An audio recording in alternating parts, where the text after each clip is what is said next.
See these two oil drums here? This is the reason we are having an oil to gas conversion. These oil drums collectively hold 660 gallons of oil. To fill these right now is going to cost about $3,000, and this will last about half, maybe like 40% of the winter. So there's no way I could afford to go through another winter burning oil at that cost to heat my house. It just wasn't feasible. So we're going to have these removed. I'll show you my oil boiler, which we're going to have taken out. We're going to have a gas line ran from the street to the house, and a new gas, high efficiency gas boiler and water heater installed in this basement. This is my oil boiler. So this is my burner at the front. Technically, I could have exchanged this for a gas burner and still use the same boiler, but I wanted to leverage the high efficiency. And most of the cost is actually on the install, not the cost of the boiler itself. So it just made sense to get that high efficiency gas boiler. But yeah, this is my oil boiler. It's right next to my chimney, which is right here. There's my old hot water tank, which is about a 40-gallon tank, maybe 35 gallons. And that's going to go. And you can see that in my house, we have 4 heating zones. So this one is my hydronic air, which goes to my Bosch air handler or Bosch heat pump as a secondary heat source. And the other 3 are baseboard radiator heats. But there's a whole sort of labyrinth of pipe work going on here. There's a lot going on. I'm really excited to get this gone. It's going to reclaim this area of the basement. And make a lot of future potential here. It's a large area that we have. So code here in Connecticut is that when you have an oil to gas conversion, you actually have to get rid of these oil drums. So in some of the older houses, these will be left behind and just in the basement because it costs money to remove them, and some people really don't care for them. But now they have to go. So my contractors are going to get rid of these. There's you can see where they go up into the ceiling of the basement, and now the side of the house. So these pipes are all going to be gone. The hole on the side of the house is going to be sealed, and we basically reclaim side of this room as well. That's a digger. That's not the gas. All right, so we have a gas line coming in the house up here. Comes in from there. Little manifold. So these, I think, for future use, right? But that one goes through there, and that's where I have my boiler. Take a quick walk. So just positioned at the moment because you can't tie up until city inspection is finished. But yeah, that's where it comes through. And here is my hot water tank and my boiler. It's about waist height. So this is the side of my house. It's a long way from the street, so it actually did cost me quite a bit to have the gas line, you can see, brought in from the street. But it's still going to be worth it about 1 or 2 winters to not be paying for oil again. So the gas line has been brought in, and you can see where it rises up here by the house. So this has been inspected now by the city. So we are ready now for the boiler to go in and for a meter to be attached. And within about a week or so, we're going to be running this house on gas. And quite frankly, I can't wait. So what we can see over here, as I mentioned before, Connecticut code is that you remove now all of the equipment from the oil. So these are going to be taken away. This is where the oil goes in. This is where it fumes out. And those holes will be sealed up. So one less thing on the side of my house. Well, I guess probably even one less there, but an extra one over here. But yeah, so the outside work is done. So what I had to do here was connect with Connecticut Natural Gas and pay for this part of the install separate to what I'm paying for the contractors that are doing the interior work. So somebody just got in the shower upstairs. You can see probably how loud this was. I just heard it kicked on. So from the chimney, we have the smell of burning oil in a second. as the hot water drains. It's a really small hot water tank for our house. So our new tank is going to be almost double the capacity of that tank. Hasn't kicked on yet, but but it will, believe me. But what I had to show you is, just like Bon Jovi said, we're halfway there.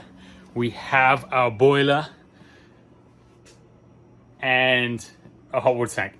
So not yet connected up, but 2 days work. This is what we have so far. The guys are going to come back next week and finish this off. I'm going to flip the camera around and show you where we're at. So we are in the same room that I had my oil tanks in. So I took the opportunity to relocate the boiler work. So this oil boiler vents to the chimney. The gas boiler is going to vent to the side of the house. That's where I was up there with the gas meter. The gas boiler, if I were to vent to the chimney, would need a new liner inside the chimney, which again is more money, just didn't seem to make sense, particularly as I wanted the boiler over into this room, which is going to be like the utility room. You can see the electrics up there on the wall. So similar to how we had before, we have 4 heating zones and another pump as well for the hot water tank. So we have a indirect hot water tank. It is a, how many gallons? 73 gallon tank. So almost double what we had. I think that small blue one was about a 40 gallon tank. So 73 gallon tanks. We're not going to be fighting over hot water in our house anymore like we were. One interesting thing that they've done is this is the supply from the boiler. So here's our expansion tank. We're going to have these pumps on the supply side. On my oil burning boiler, the pumps are on the return side, effectively pulling water from the radiators and pushing it into the boiler and around. This time it's going to pull water from the boiler and push it into the radiators. One of the other things I'm really happy with, I think we are going to have, so obviously this is the return, 5 zones, and for the hot water tank. 2 of my zones split in half, and I'm going to have the ability to control and turn half of them off, which is great because in my basement, it splits in half. One of the rooms we don't use and one we do. So I'm not going to waste any money heating that room that we don't use. But they are controlled by 1 thermostat, so I have 4 thermostats in my house.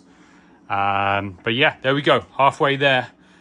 So next week, well, they come back, and then I think on day 2 or day 3 of their work, we'll have the gas company come and actually put a meter on and turn our gas on.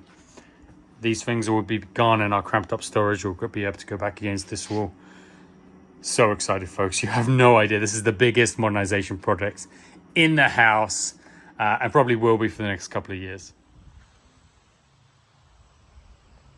We are maybe about 75% of the way through oil to gas transition, and you can see a lot of our pipe work is gone. So what's been taken off here is our heat that goes to our 4 zones of baseboard heat from our boiler. So essentially we have no heat in the house, not a problem. It's the middle of August, we don't need it right now, but we have no heat. What we still have connected is our hot water tank, and that's still being powered by our oil burning boiler. But essentially pretty much ready to strip the rest of this out, and it'll be gone tomorrow. This was in the middle of the basement. So in this room down here, I'll take you in here. So this is where our new boiler is, our new hot water heater.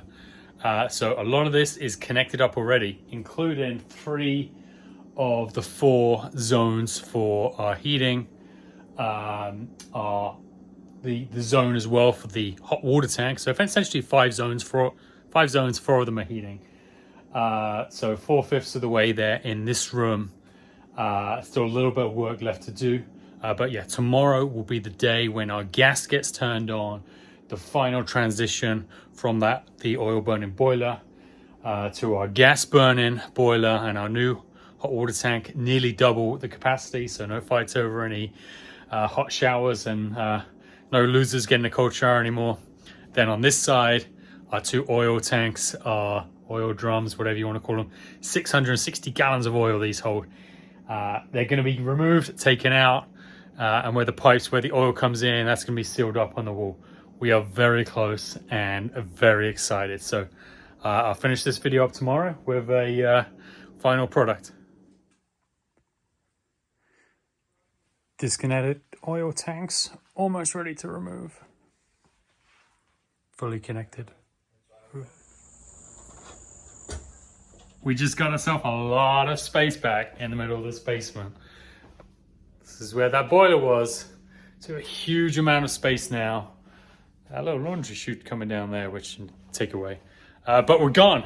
No more oil burning. Boiler in the middle of the basement. No more oil burning, period. And we've closed up where the exhausts were going up the chimney. So this chimney in the middle of the house now completely redundant at the moment, and into the room where our new boiler is. No more oil tanks. So happy to reclaim this. This is a huge amount of space that we've reclaimed here. And here's our new system, and it is up and running, fully operational. So we have our boiler there, and essentially 5 zones. One of the zones is the hot water tank. The other 4 zones are for heating. So it's the middle of August at the moment. Only one of these is running, but it's over. We're good. I'll show you. We got a meter on the outside of the house. So that gas actually got turned on today. So we have hot water coming out of our taps now, which was gas heated. So we finally made it. This is where the entrance and the exits to the oil pump was. So those have been closed off on the side of the house too. Yeah, so I'll take you outside, show you what's out there. So this is the outside of my house here. So if you remember, our gas line came through the forest, ran up here, and this is where the meter is. We have used so little gas so far. We are still on 0000. So there's our gas meter, and what we do now have here is the vent and the intake from the high efficiency gas boiler, and this was the oil intake as well. So this has been closed and sealed up and corked around. So that's a fully enclosed now, no termites or ants or little critters getting in there. So look, it's a lot, I know. So we've gone for a lot of steps to have this oil to gas conversion. Very excited about it, and I'll make another video in a few months to hopefully show you the savings that we have benefited from this conversion. But yeah, it took about 6 months in all from first contact with the gas company to make sure we have gas on our street, to bring it in, see if we can bring it into the house, for them to come out and scope out and price bringing that gas through the forest, for then that to get scheduled after the thaw in the springtime, so that they could dig in the land to bring that up to the house. Had multiple contractors around to my house to quote me different solutions, then finally choose one. I chose to go with a financing option, and I used a state program to get optimal interest rates on that 1% interest on the loans to pay for that. So applying for that, and then scheduling the install of the equipment inside, and scheduling the gas line coming in from the street to the house, scheduling the equipment installed inside, and then finally scheduling the actual turn on of the gas. And the last bit was all out of my hands. The install company and the gas company cooperated independently with me to make sure that all happened today at the same time. But yeah, we're there. That is the biggest update, and hopefully the one that's going to give us the most benefit to this house. So thanks for watching. If you really found it useful, hey, hit that like, I really appreciate it. Subscribe if you want to see more. Thanks for your time.